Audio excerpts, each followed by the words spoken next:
Everyone, thanks for joining me in session 134 of the Behavioral Observations podcast. I'm joined today by Amelia Bowler, author of The Parent's Guide to Oppositional Defiant Disorder, Your Questions Answered. So Amelia joins me today to talk about her work and personal experiences in supporting individuals with ODD. And since we've recorded the show, I've had a chance to check out her book in more detail, and it's really a model of how to communicate complex behavioral concepts to lay audiences. So I think just from a dissemination angle, it's well worth picking up. But between that and the extremely useful content, I highly recommend checking it out.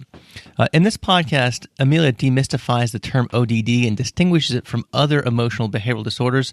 She also discusses the importance of developing relationships with individuals with ODD prior to applying first-then or if-then types of contingencies. We talk about that in a lot of detail. We finish the show by discussing some strategies that may be more successful for individuals with ODD, as well as providing suggestions for further reading. To this end, this is an episode where I think the show notes will be particularly helpful. So if you want to run down any of the links, resources, etc. of what we talked about today, head on over to behavioralobservations.com and look for session 134. Speaking of session 134, this session is brought to you by the following sponsors. Behavior University. Their mission is to provide university-quality professional development for the busy behavior analyst. And they've got a lot of new and cool offerings that they've just put out, including the new 8-hour supervision course. So to check out that, as well as some podcast-specific discounts, head on over to behavioruniversity.com/observations. We're also sponsored by Gateway Learning Group and their Autism Leadership Academy. Designed for new regional directors, the Autism Leadership Academy develops motivated BCBAs into successful leaders in the autism field. If you're interested in running your own regional center and want to learn the skills to do so successfully, check out gateway.lg.com/BOP. And last but not least, in early November, I'm going to be running a training event with the Behavioral Observations' favorite digital marketing guru, Rich Brooks. It's called Market Your ABA Practice Like a Pro, a digital marketing masterclass. So we're teaming up for a fantastic learning opportunity, and during this event, you'll discover marketing strategies that will allow you to get your ABA practice in front of its ideal stakeholders. Rich and I are still working out the details, and I'll have a site to direct you to shortly. But what I can tell you is that you're going to want to block off some time on November 9th. More details to follow. So I think that's it for opening comments here. So without any further delay, please enjoy this fun and wide-ranging conversation with Amelia Bowler.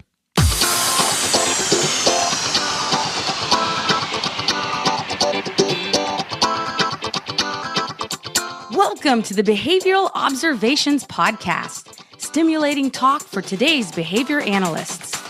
Now here's your host, Matt Sikoria.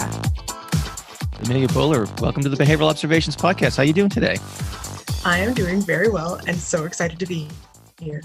Well, I'm so excited to have you. You're coming to us up in Canada, and the topic of the day is oppositional defiant disorder. Now, I thought all Canadians were nice, and as such, cooperative and not defiant. But maybe we'll disabuse that today in our conversation. All kidding aside, thanks for joining me today, and I'm happy to have you here. Thanks. So let's get this kicked off with talking about how you got into behavior analysis and what made you also get interested in focusing on oppositional defiant disorder, particularly given that many practitioners are working in populations with supporting individuals with autism. Okay. Well, I think my experience with oppositional defiant disorder probably starts from my own personal experience as a student who didn't particularly agree with what my teachers wanted me to do. I think at this point they would have called, if I were diagnosed now, they would have called me twice exceptional. But at the time, my parents referred to it as severely gifted. So it sounds like a oxymoron of sorts, or I don't. Well, that's the thing about kids who have some skills that are, they're very verbal, but also they have very strong opinions about how things should be run. Maybe they're analyzing things more deeply than you would like them to. Just please stop asking questions and sit down. I see. I see. So yeah, compliance for me never really came easily. And I think as a kid, I always imagined, you know what, I can do this better. I'm going to grow up and I'm going to make a school for kids like me, and it won't be so boring and annoying. So I tried to do that. I did go into the College of Education and I became a teacher, and I went into the classroom. But there was still so much I didn't understand. There were still kids who were way behind, and I didn't really feel sure of anything I was doing. What were you teaching? I was doing a 3-4 elementary school split. Mm-hmm. So I was having a ball, but I don't think my colleagues always approved of my methods. I just didn't think that classroom teaching was going to be the place where I really excelled. And I just wanted to go deeper. Meanwhile, my sister had been hired as a tutor for an autistic child, and she started telling me about what they were doing and really dug it. So I got a job as a tutor. I mean, that's what they called it in Manitoba at the time. And it turns out there are a lot of really great behavior analysts that have come out of Manitoba. It's sort of a hotbed. And I realized, like, this is a serious field. This is really cool. This is a science. And that became my dream, is just go out and get that BCBA, get the master's. I had to do some U-turns in my life to make that happen. But that was the whole goal for a while. Now I'm here. I see. And so when you got your BCBA, did you start working in, when I'm just going to kind of with a broad brush paint, I guess what we would call traditional ABA fields? In other words, did you get into the world of developmental disabilities and autism right away? I think that's what they were. That's where the jobs were at that time. Although when I started working at a little clinic, they had a classroom for kids with a variety of different, behavioral and developmental challenges. There was Tourette's, there was chronic fatigue, and then classic ODD without any sort of intellectual disability. So they put me in that classroom, and I think that was my first official introduction to oppositional defiant disorder. Mm-hmm. But it turned out to be, I think, one of my favorite gigs. I was going to say, did there something ring true to you, or was there some resonance with that population with your own, provided those experiences that you shared with us a few minutes ago? Well, definitely. I mean, I think I have a lot of compassion for kids who come into the classroom with strong opinions about how they should be run. And so I tried to take an attitude of willingness and, what are your concerns? Sometimes their concerns was, I don't get to talk about video games as much as I would like. So there's a negotiation that happens there, but I don't know. I learned very quickly that there are some techniques that work really well with this population. And the reason that they're here in my classroom is because everybody else is trying to do a different set of techniques that are not working for them at all. I see. I want to get into that, but there's I've got some other questions I want to attend to before going into, what works and what doesn't work. So, so tell me a little bit about, so you've become an expert in ODD. In fact, you just published the Parent's Guide to Oppositional Defiant Disorder, Your Questions Answered. And I'll have links to that in the show notes for today's episode. It's available on Amazon and probably other places as well. But so tell me a little bit about how, you found this population that resonated with you. Tell me about how you developed your skill set, or developed your set of your bag of tricks, your toolkit, etc. I'm going to make an assumption here, and please tell me if I'm wrong.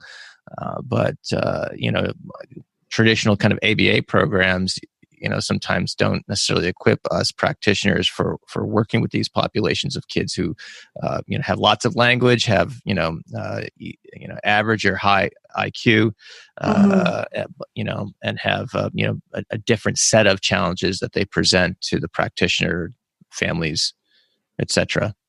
Mm-hmm. Well, I think the first word that comes to mind is not a very behavior analytic word. It's just relationship.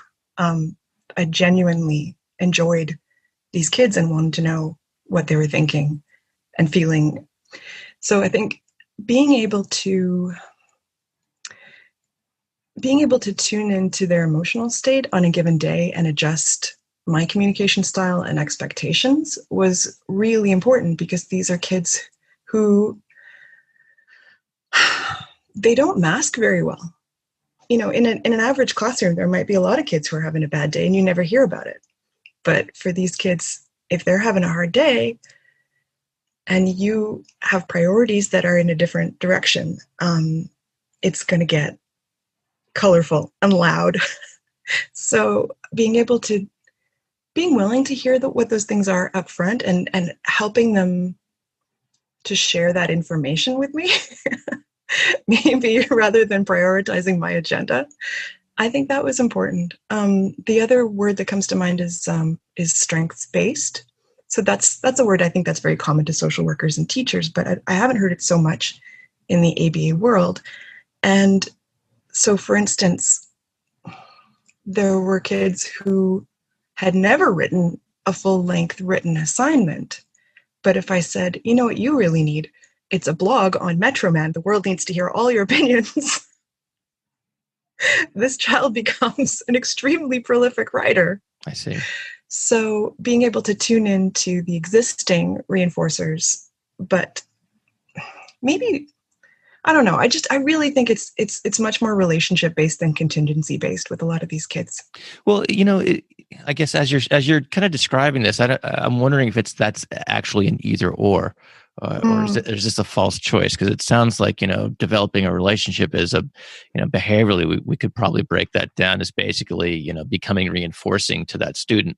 Mm-hmm. And if you're indulging them on their, and I don't mean that in a pejorative way, but if you're indulging them on topics of interest, and they get to talk about Metro Man, I have no idea what Metro Man is or who Metro Man is. I suppose I should ask one of your students. They'd probably tell me in chapter and verse, but it doesn't sound like something that is not behavioral when you really break it down. Is that fair to say? It's not inconsistent, but I think what has become aversive for these kids is people who come in contingency first, people who come in with the if-then.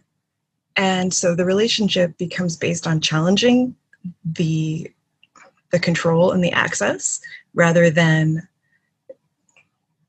gaining trust. But I don't know. How do you say in a behavioral way, like, I like you, I think you're a cool person? That's a little bit less tangible.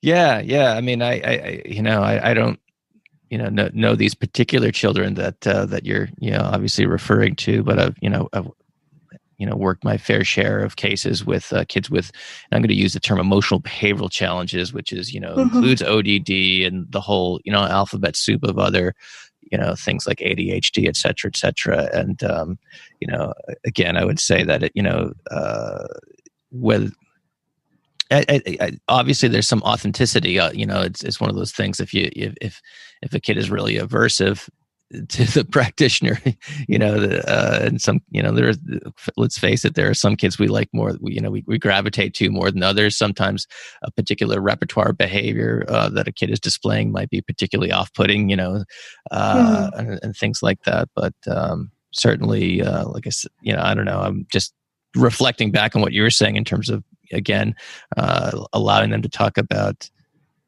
things that they like and whatnot, is just going to develop, I mean, it goes back to, what's essentially sounds like pairing in many ways, except it's the manifestation of that pairing is a little more subtle and, perhaps more sophisticated than it might be for other consumers of behavior analytics services. Yeah. And, as I'm thinking about it, and it's more than one way. It's more than me delivering things that they care about. I think for these kids, what they're missing in many of their interactions, because children with oppositional defiant disorder often have, a dysfunctional social skill set, they have a lot of negative interactions at home, to have somebody who's offering non-contingent positive social feedback, that's rare. That's very valuable. And so especially because these were, preteen boys, for them to make me laugh, I think became really reinforcing. So it wasn't just my approval, it wasn't just my permission or access to their favorite things. It was the fact that somebody was responding to, they're just their preference, not just their preferences, I suppose, but responding to their social engagement with genuine pleasure. Hey everyone, I want to tell you about our sponsor for this episode, Gateway Learning Group and their Autism Leadership Academy.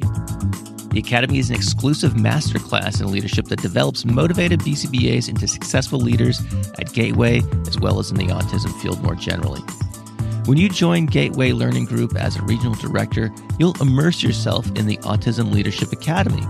The Academy is an intensive management training program, and in this program, senior regional directors and executives at Gateway will share their expertise in leadership, business operations, marketing, and recruitment. And upon graduation from the Academy, Gateway regional directors will launch ABA therapy services in their own regions. That's right. With weekly mentorship from a senior regional director, new regional directors will hire staff, open offices, and launch direct therapy services in their home region. In collaboration with local school districts and healthcare providers, they'll fill the need for ABA services in the local community to support individuals with autism and their families. So if you're a BCBA with a passion for learning and a desire to lead, we encourage you to apply to the Autism Leadership Academy at gatewaylg.com/BOP. Again, that's the Autism Leadership Academy at gatewaylg.com/BOP. It's funny because this is, podcast is an audio format, the listeners won't be able to see that how much you're smiling as you're telling these stories. And so, the certainly the affection for these kiddos is definitely apparent, and I can see how that would be very reinforcing for them, So before we get further, I kind of want to continue this path of of how you worked with them and whatnot, but I think it's important to pause here for a second and kind of go through what ODD is, at least in terms of what the DSM says, or and so can you demystify that a little bit, or give us some definitions of what that is, what it isn't. Yes, 100%. That is really, really important, because for teachers and clinicians and parents, when they're told, okay, well, your child has a disorder, that carries a lot of weight. There's a lot of assumptions that come with that. But if you actually read the diagnostic criteria, because it's a disruptive behavioral disorder, all it means is that we're seeing some persistent patterns of behavior. And specifically, we're seeing persistent patterns of behavior exhibited toward often adults who are trying to tell them what to do. So what's important to understand is if you place a child who is diagnosed with oppositional defiant disorder in a room by himself or herself, you're not going to see the same symptoms.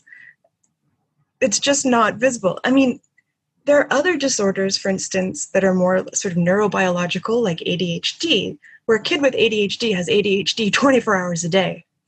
And even conduct disorder, which is another disruptive behavioral disorder, that is not relationship-based, because it involves things like graffiti and theft. It could just be the way they interact with objects in their environment. But ODD is kind of special because it's really contained in that particular relationship. Yeah, it's completely contextual. Yes, exactly.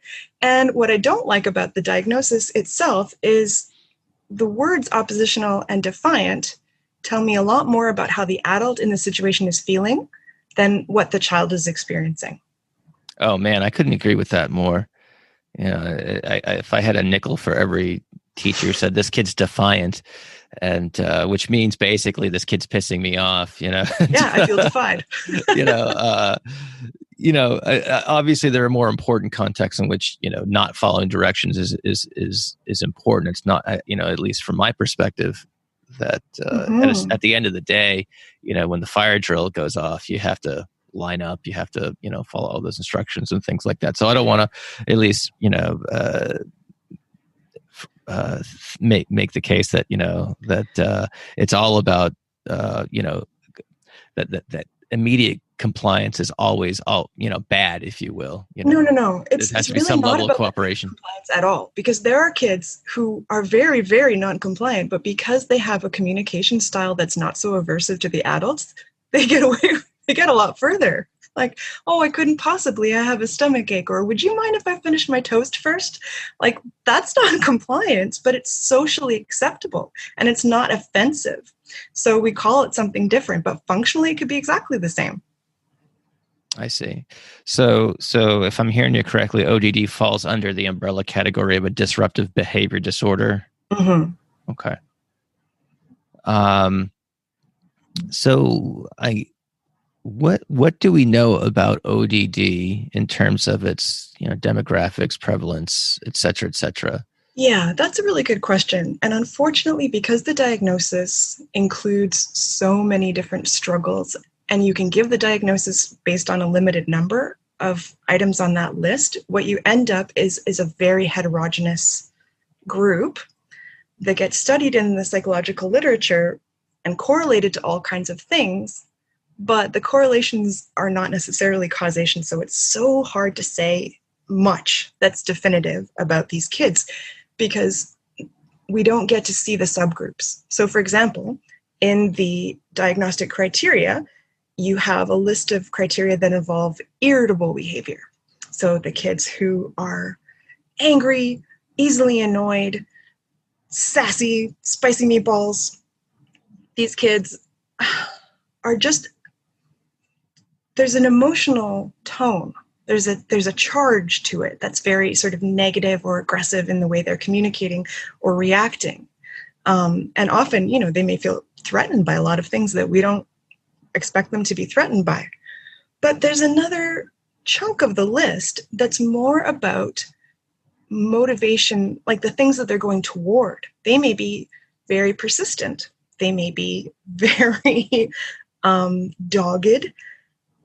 But again, there are children who don't have those more sort of irritable symptoms. They will just blissfully ignore all the instructions given to them because it's not aversive. They're not responding to threats. They're not slowing down when they're told that's really dangerous, don't do that. They're just super highly motivated and they're tuning out everything else. So these could be, you're picturing two different kids here, right? But in the literature, they're very much in the same group. So are those the two main subgroups for ODD, if you will? Yeah, to kind of like the diagnostic criteria refer to the irritable behavior and the headstrong behavior. Which, there are. Can you imagine being on the committee choosing those words? I think we should use headstrong. Determined. That's right. Persistent. Headstrong. Courage and conviction. These are so judgmental. These terms are so judgmental. They're pretty loaded. The last one is even worse. It's vindictive. Yeah. And I have all the compassion in the world, for parents who are being given 0-star reviews by their children and thwarted at every turn. But it's really dangerous, I think, when we start casting ourselves as the victims of these children. And I think vindictive is a very dangerous word.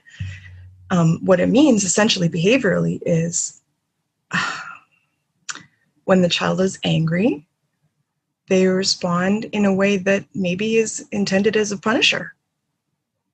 So we don't always know if that's rule governed, that's related to a sense of justice or retribution, or whether that's a learned behavior that the child's been experiencing. Like, okay, I've done something wrong and I get punished. You've done something wrong and you get punished.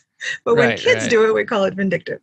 Yeah. I mean, we can get into function a little bit, but it sounds a little bit like, kind of, what our mutual friend Merrill Winston likes to say, confrontation seeking, or, perhaps some sort of signs of damage as a reinforcer. So, maybe. Yeah, exactly. Because the word vindictive doesn't tell us anything about the function. It just tells us how the victim feels. Yeah. And it's funny though, because that word exists and these terms exist because there is some sort of, it does convey. See, at least it would seem to me, I'm making an assumption here, and please tell me if I have this incorrect, but it seems like there is some sort of correspondence with someone's experiences. And when you say vindictive, and if you tell a kid to put something, his plate in the sink, and they, dump the contents out onto the floor or something like that, the vindictive might feel right, even though it's not necessarily functionally, descriptive. It makes me think of, so backing up just a second, it sounds like that the research is fairly muddy because they don't differentiate between these kind of subgroups or these, kind of cluster of repertoires in these couple of different camps of ODD. It makes me think of, have you ever seen the book ADHD Does Not Exist? Are you familiar with that? I haven't read that particular book. It's a very provocative title, obviously, and purposely so. And it's written by, I think, a neurologist but he talks about how impossibly broad the term ADHD is, and talks a little bit about how these things, it actually clusters into several different repertoires that are, and so just kind of reminiscent of that. So I'll put a link to that in the show notes as well. If people want to check it out. Exactly. It would be interesting to describe ODD in terms of the specific deficits in the way that we've learned to do with ADHD. But instead, we sort of describe it in terms of the behavior patterns, like it's the topography that we talk about. Interesting. So, now that we know this, giant asterisk that we're going to place at the end of this question, so what do we know from the literature about ODD in terms of, despite how, kind of poorly described ODD might be in the literature, what do we know about it in terms of, what percentage of kids, exhibit this? Is there any, what's the gender split, demographics, etiology, et cetera. So tell me a little bit about the nature of the diagnosis itself and what the literature tells us, at least about its presentation. Sure. Well, it's a diagnosis that's given sort of, it's a bit norm referenced. So some of the behaviors that are very common to 2 and 3-year-olds are not as common when you see them in 5 and 6-year-olds. So you don't give the diagnosis at that young age because more or less everybody's like that. Right. So the kids who get the diagnosis quite early, like at around 6 years old, are the outliers, the ones who are still exhibiting, a lot of outbursts and aggression. It's more often boys. It's more often, it's about 10% of the population base. That's the prevalence I wonder if that's estimated because it's got to be so cultural. There are definitely populations that will go to a psychologist and populations that won't. Right. So whether they get the diagnosis or not, whether they exhibit the behaviors or not, it's really hard to see how that lines up in terms of real prevalence. But there's certainly a lot of comorbidity. About 2/3 of these kids will lose that diagnosis. They will grow up and sort of either get with the program or they will find a niche that doesn't irritate them so much. And they'll find a set of expectations that they're perfectly happy to comply with. And about 1/3 of kids who are diagnosed with ODD will go on to be diagnosed with something called conduct disorder, which again, it's not an intrinsic quality that the children have. It's a pattern of behavior that is, violent, dangerous, criminal, but also includes acts toward not people. So theft, setting fires, stealing is included in some of the diagnostic criteria, behavior toward animals. But it's more likely to be given to teenagers and young adults. Right. What assessments are used in the diagnosing of these conditions, if any, or is it like basically the parent interview or team interview, depending on who's doing the reporting to the to the diagnostic professional? Yeah. Well, I'm not a psychologist, so I've never conducted the assessments that would lead to a diagnosis. But if If So people would I'm use like the brief or something like that, or honestly, I don't know. I do remember a lot of questionnaires because I have a family member who is assessed, but I don't remember the names of those particular questionnaires. What they're looking for there's is probably school psychologists listening to this, screaming at their phones right now. It's this, you guys. Tweet me. That's right. Yes, please. Yeah. So to those of you who are well more versed on this, I apologize. So No, I'm sorry. The book that I was asked to write is intended for parents that have already been given the diagnosis, so I didn't really worry very much about Yeah. No, I'm not. wording. Yeah, I'm not. Yeah, of course, I understand completely. Yeah. So, what does the literature say with regard to what works, what doesn't work, and things like that? And I know that, some literature kind of outside the traditional scope of behavior analysis, or at least outside of our kind of mainstream publications. Yeah. Well, I mean, let's back up a little bit, because we should probably talk more about the environment that these kids are growing up in, because that seems to be highly correlated with a diagnosis of ODD. So specifically, you're more likely to see a child diagnosed with ODD if they grow up with a number of adverse life events, including, child abuse, poverty, malnutrition, conflict. And there are some factors that are associated with the parents and the parenting styles that seem to come up a lot. So, does the parent have a mental illness, ADHD? Does the parent meet criteria for ODD as well? So I want to be really careful. And I'm not saying that this is causal at all.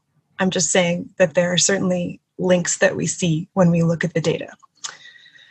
Parenting style seems to be really important, although again, there's a bit of a chicken-egg situation, because we know from looking at the literature that children who are less compliant will actually shape their parents' behavior. Gerald Patterson talks about coercive patterns and coercive cycles, and that's part of the analytic, or it is part of the behavior research that I think a lot of people look at first when they're looking as a behavior analyst at oppositional defiant disorder. That it's a dynamic relationship, that parents are reacting. So the parenting doesn't occur in a vacuum, right? So no, exactly. If a kid's being has a tendency to be oppositional, the parents might they might avoid those situations that generate those aversive responses. Oh, yeah. Yeah. You probably already know that Behavior University creates engaging ABA content for new and experienced professionals. Whether it's RBT training or webinars for BACB CEUs, Behavior University has you covered. New for fall 2020, Behavior University is launching an interactive BACB supervisor training, an innovative approach to supervision training with interactive video to practice decision-making and tools to create a personalized portfolio to take with you when you're done.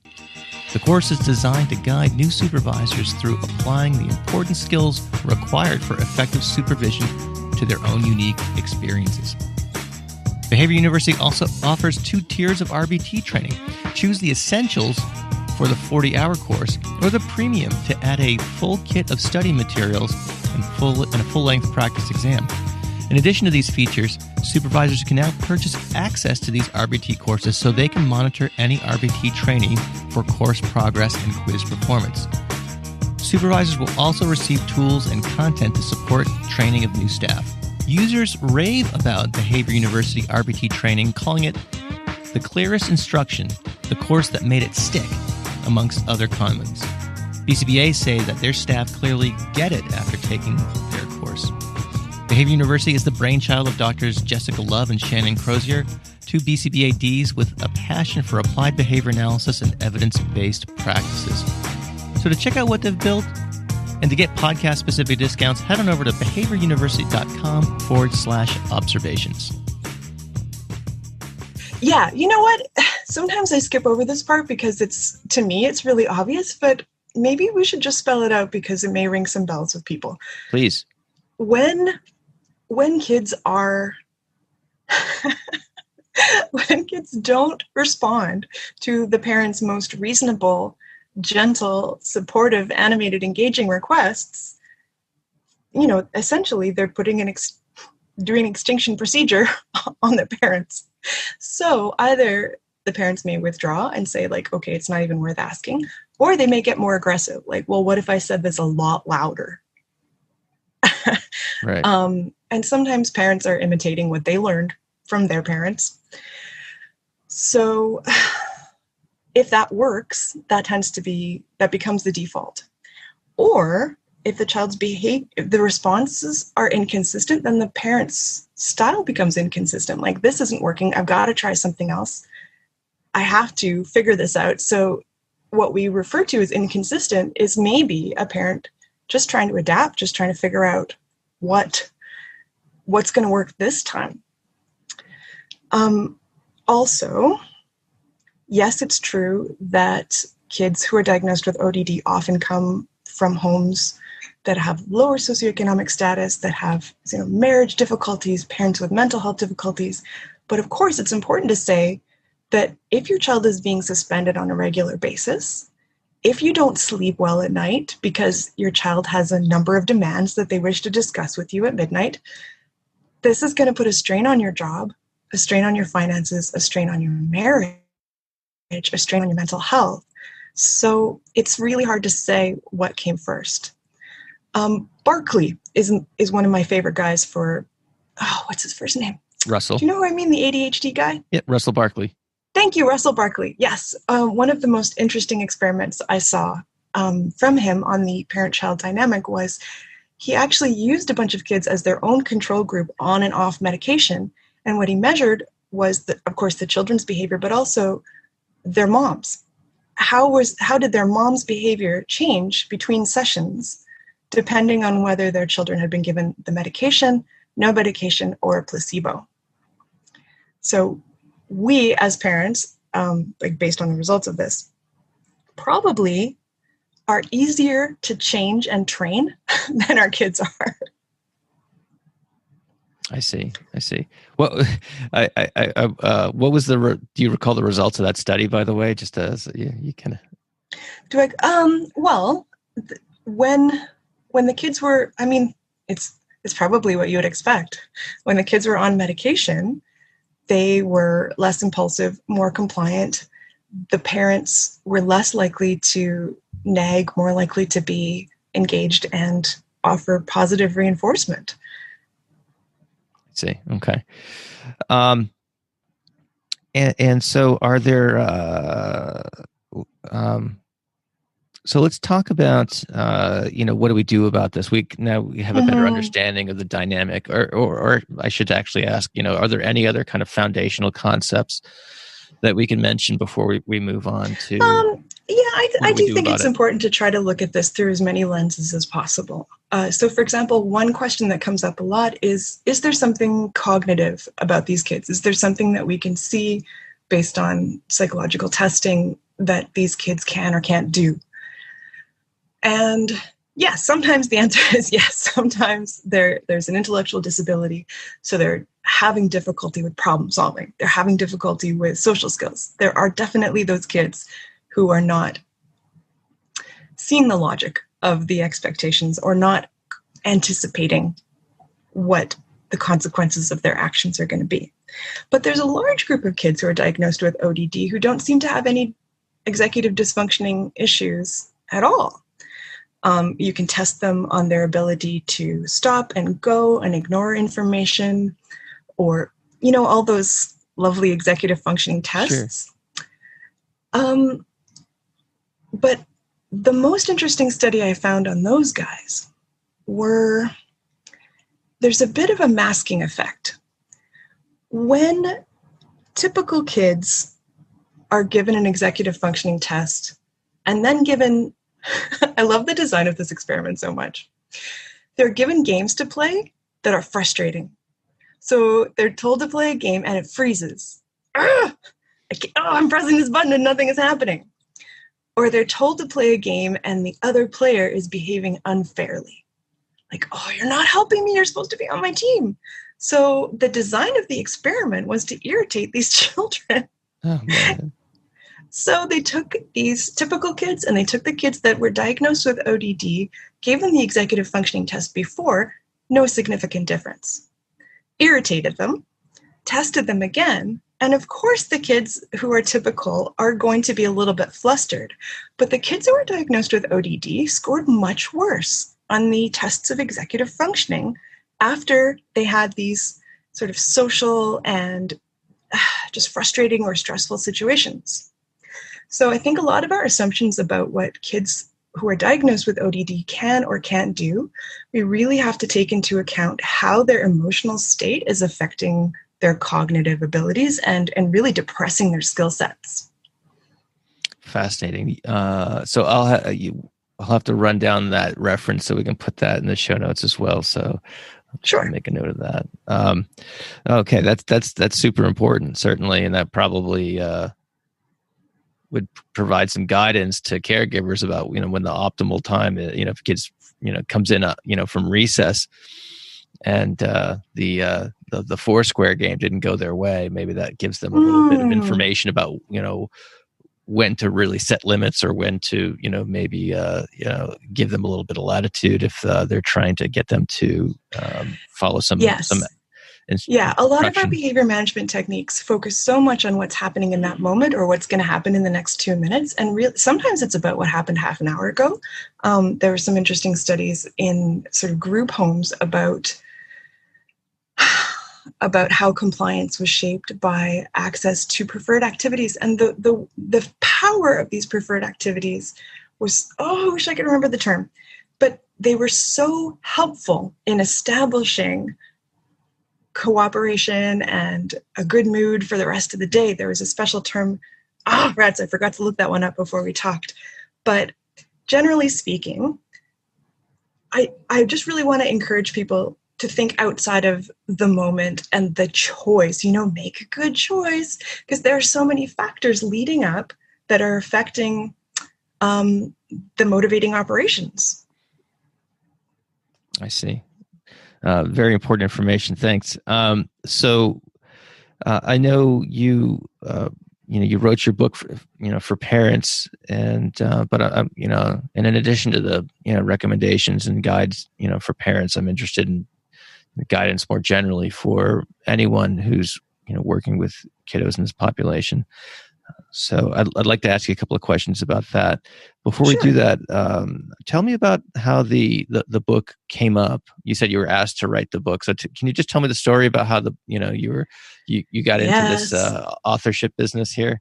Sure. Well, to do that, I have to get a little bit personal. I'm a mom of 2, and I had the kid that every behavior analyst deserves, which is the one who teaches you that everything you know is wrong. I see. So all the contingency management strategies that I had were completely ineffective. And in fact, it wasn't just me. It was every environment that he was in. I was getting this feedback. He is not listening. Remember this wonderful moment where he's 4 years old. I've been asked to pick him up at daycare because he won't stop saying the word stupid. And he's sitting with the director of the daycare, perfectly calm. And every time she's talking, he's mouthing something. He's not, is he defying her? I don't know how you want to define that, but he's certainly irritating her. And I don't even know how he came to the conclusion. Like, I've never seen anyone do this before, but he just had the situation so in hand. I am not doing what you say, and it really doesn't matter. So, of course, at home, I have access to all the reinforcers and I have all the control. No, not true. Not true at all.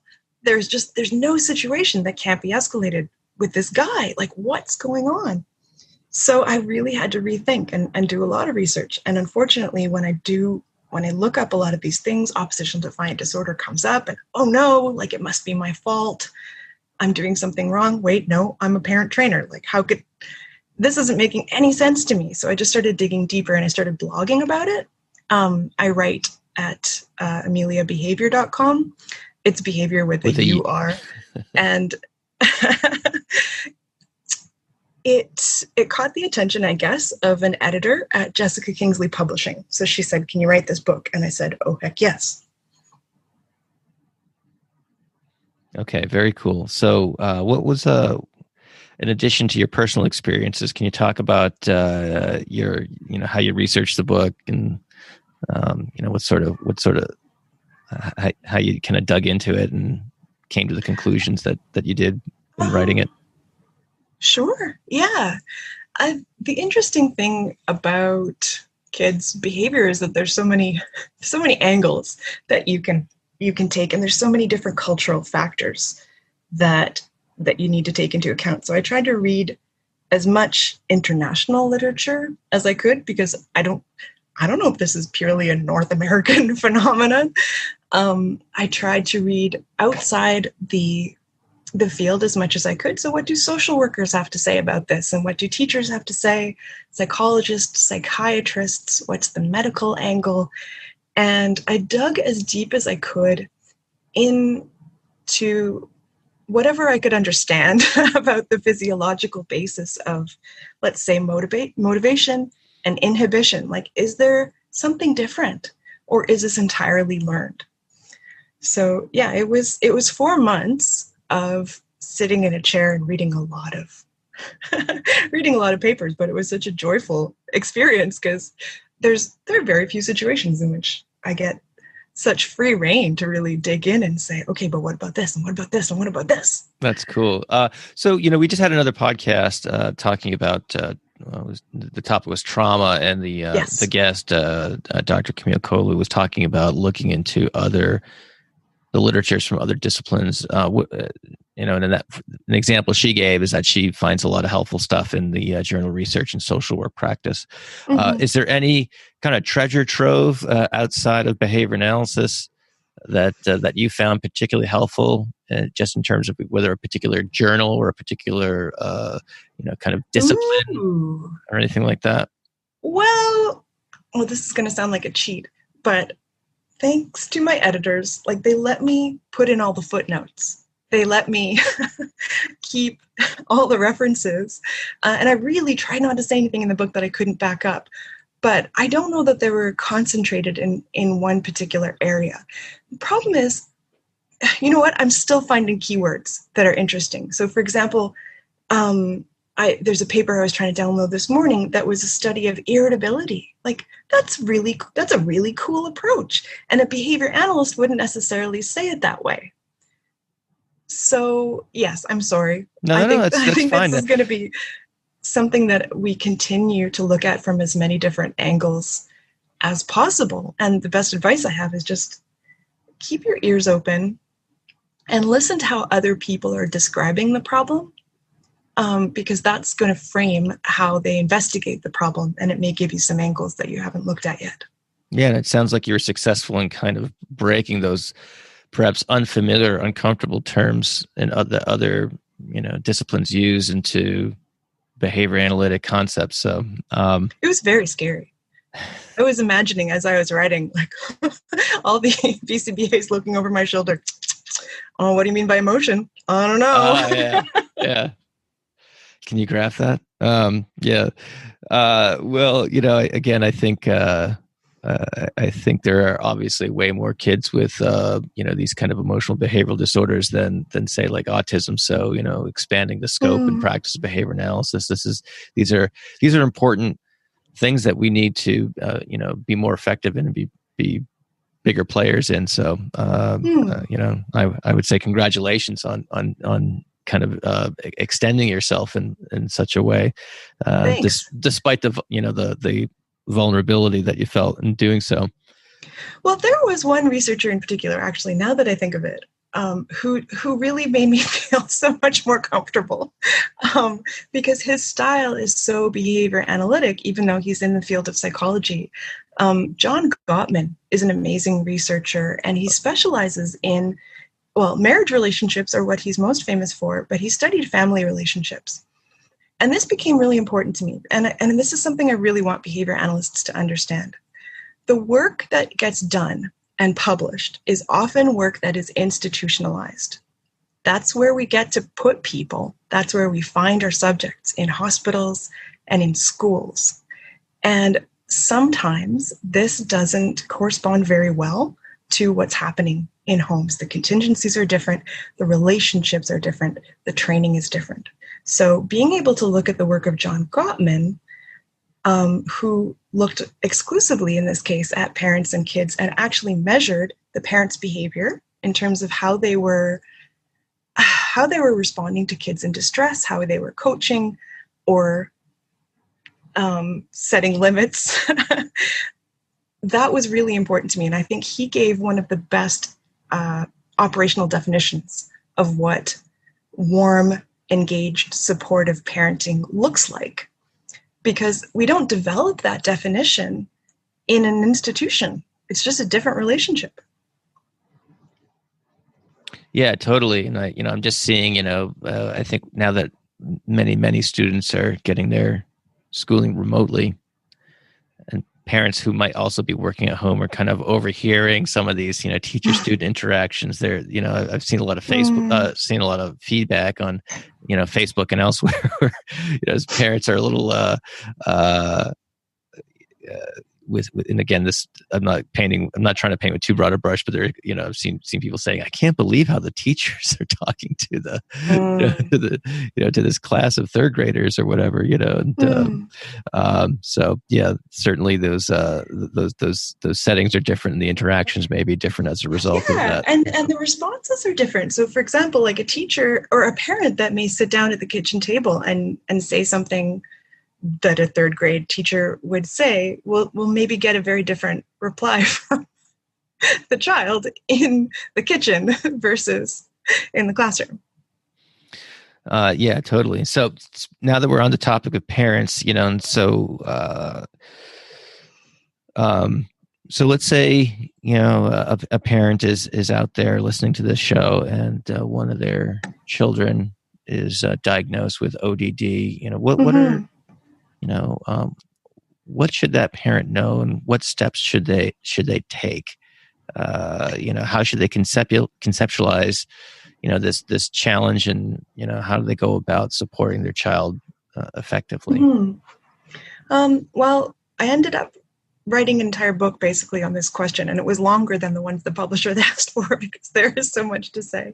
But right. But just what are some broad strokes? What are some things to really exactly. Focus on more than First of all, I think it's important to acknowledge the physical and mental toll that comes with raising a child who often disagrees with you, sometimes in very colorful ways, and living in a society that so values compliance and cooperation. So you're dealing not only with resistance, you're also dealing with judgment and shame and stress, and even just in a sensory way, the overwhelm that comes with sometimes the noise. The parents have sensory needs, and we have stress thresholds. So first, I just want to acknowledge that and encourage parents, don't start with the strategies. Start with your own sense of safety. Get social support. Get as stable as you can before you try to approach this problem.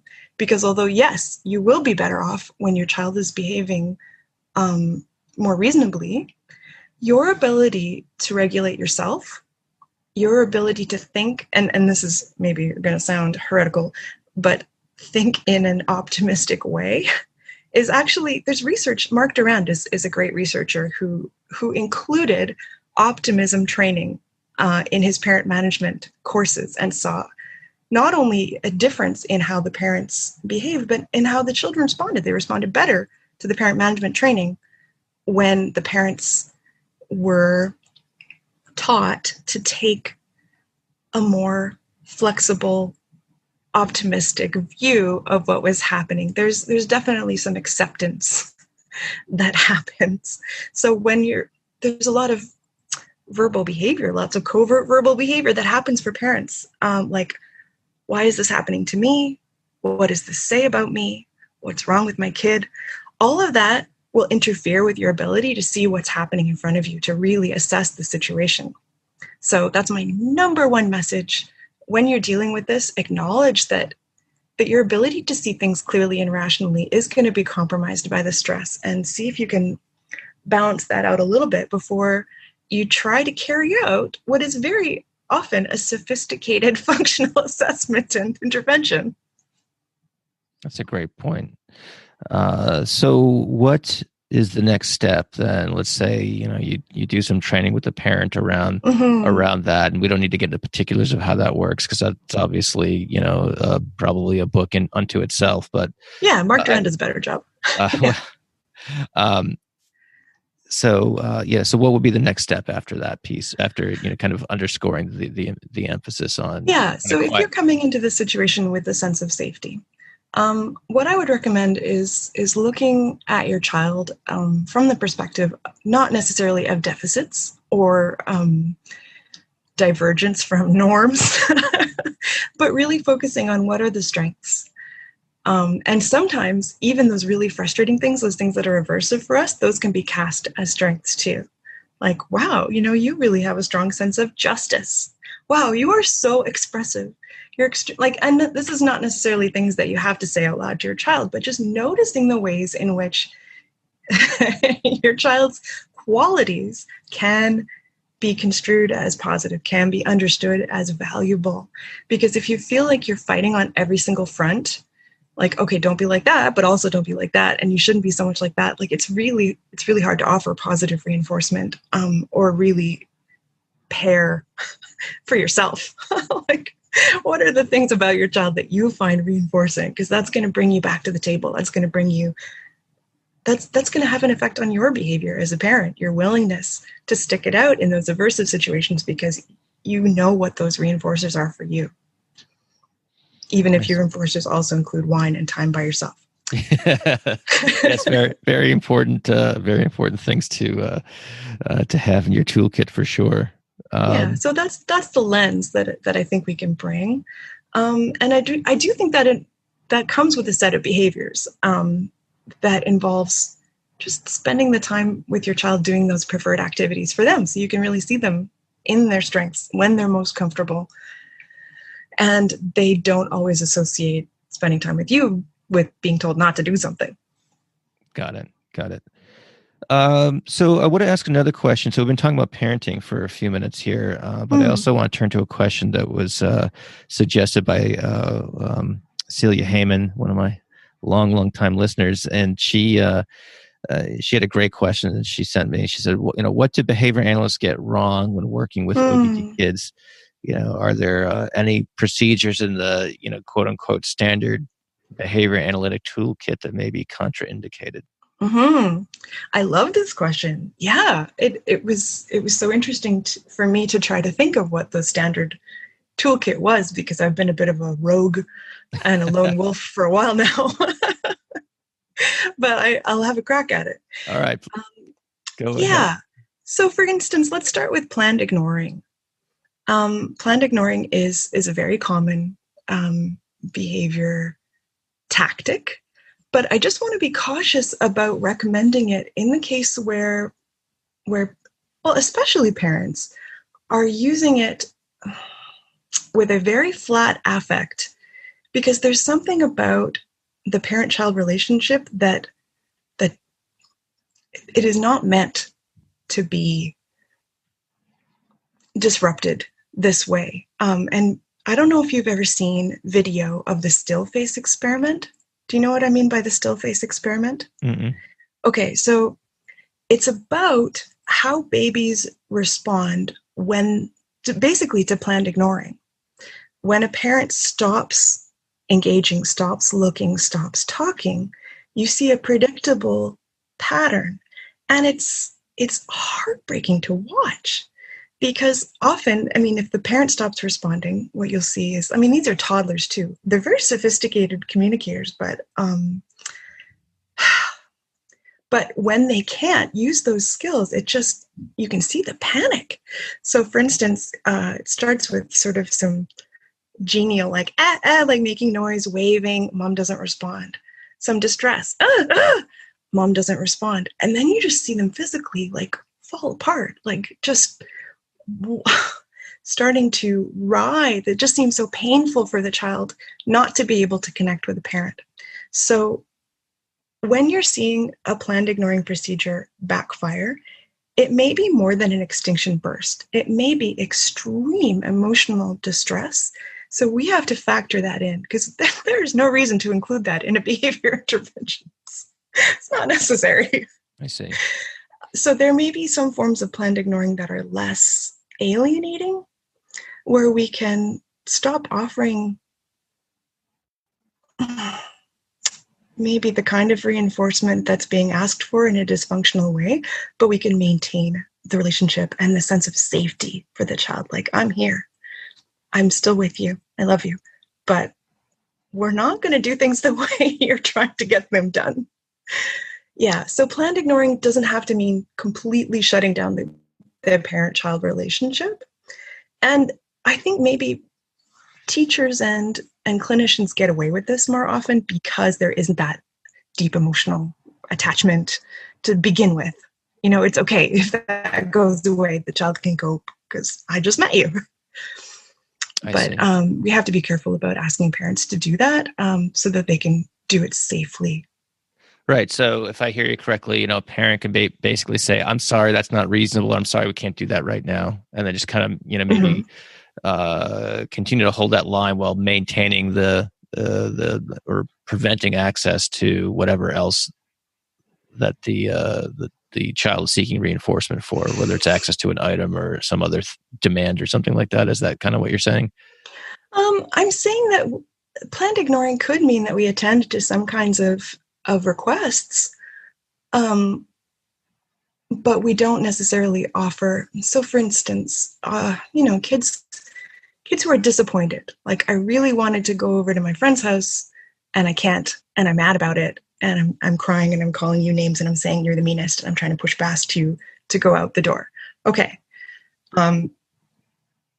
We don't have to go. I just worry that sometimes parents believe that not attending to the behavior might mean like we don't respond at all. We put on our stone face. We can talk about how it feels. We can be sympathetic. We can model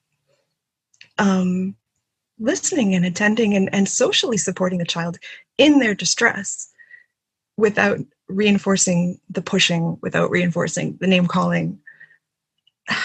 So as long as they don't get out the door in that kind of anecdote, basically, because getting out the door, going to running down the road to their friend's house is the purported reinforcer in that example, right? Is that what you're saying? And so we can support the child around their kind of emotional responding about that limit being set, so long as they you don't basically cave and acquiesce to the to go into the friend's house. Sure. And John Gottman would call that emotion coaching, if you're looking for those keywords. Okay, cool. Whereas emotion dismissing would be like, oh, you're overreacting. It's not such a big deal. Why are you crying? That's I'm sorry. Emotion. Helpful. What was the other term? What's the opposite emotion of coaching? And what was the operational definition we're looking for? And dismissal is the other, emotional dismissal? Yeah, emotion dismissing is associated with some less good outcomes. I see. This is fascinating stuff. There's so many directions we could take this in, but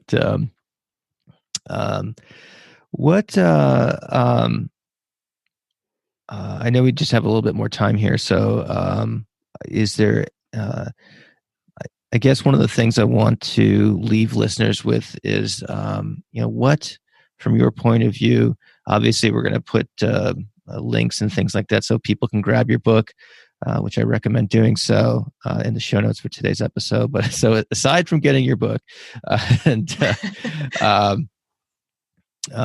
what other resources would you recommend behavior analysts checking out? And perhaps a broader question is, if there's a behavior analyst listening to the show right now who feels called to support this population, They may have, just, what we might just, again, consider traditional ABA training or an ABA context of supporting kids with autism or individuals with autism.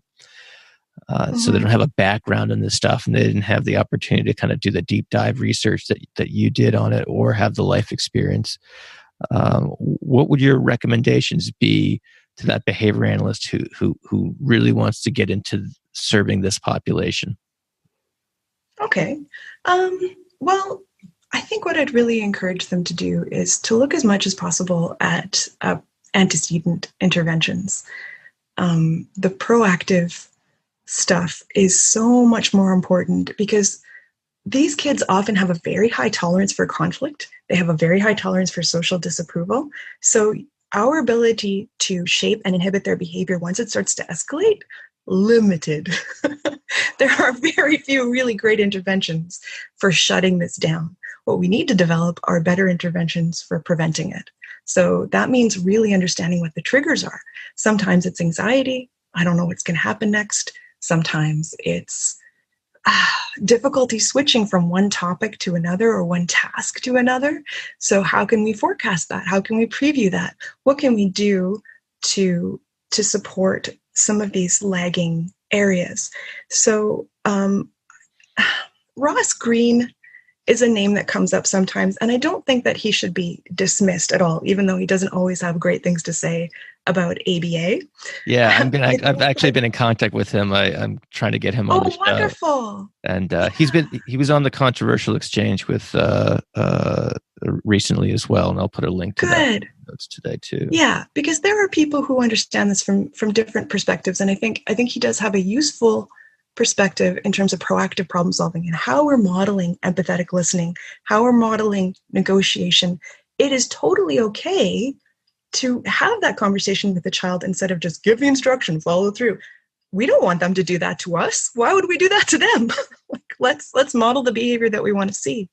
Mona Delahook talks about in her what's her book? Rats. She wrote a book last year, and I've spoken with her personally. Again, this isn't somebody that you would encounter in the behavior analytic world, but when she talks about threat detection, when she talks about polyvagal theory and how some children will respond to stimuli in their environment as if they needed to defeat it, kill it. This is a repertoire that we're not expecting them to use that isn't managed by contingencies. So what do you do with that? It's really not rational at that point. And to be able to understand the behavior from the point of stress, attachment, problem solving, the cognitive piece, like that is all really worthwhile stuff. I see. And I think behavior analysts could have a field day in terms of breaking down some of those, constructs into more manageable behavioral terms. So I think that's certainly something. We have to be able to read it and not dismiss it if it doesn't immediately translate into our jargon. Exactly. Wow, this is very fascinating. This will be an episode that is in which the show notes will be particularly helpful. So I've got a page of notes here, Amelia. So I'll try to run down as many of these links as possible at behavioralobservations.com. So thanks for joining me today. Thanks for getting us up to speed on ODD. The book, again, is The Parent's Guide to Oppositional Defiant Disorder. Before I let you go here, I want to give you an opportunity. If you could share, is there any final thoughts that, things that we didn't cover that you want to mention, and also, where people can learn more about you if they want to, get in touch or what have you? Well, it has been an absolute pleasure to be here, and I think we could talk for hours and hours. I think you've inspired me actually to create a specific course. There you go. Because there is so much to say in what we consider deviant behavior. I mean, there's a lot that we could use in the behavior analytic world to speak to this, including a lot of what comes from acceptance and commitment therapy and understanding of rule-governed behavior, because there's some really sort of erratic and unexpected responses that can get shaped that way. if we understood threat sensitivity a little bit better, and even problems of inhibition and executive functioning, like, I think the world in general doesn't know enough about why we do what we do. So I'm glad to be part of the conversation. And I'm glad to be able to borrow from other fields. I think I'll just be keeping my ears out, because if there's a response to this podcast, maybe your listeners will tell me where to go next. All right.